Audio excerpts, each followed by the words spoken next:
Ito yung pangalawang dive natin mga kalaypoy.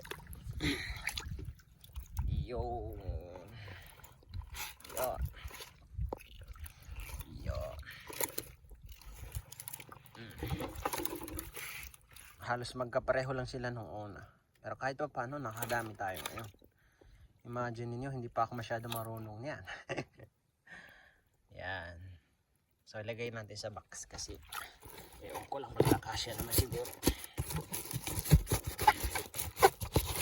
Tingnan ko lang kung madaanan pa natin yung madaanan pa natin yung fish trap natin doon. Kalahati na rin yan.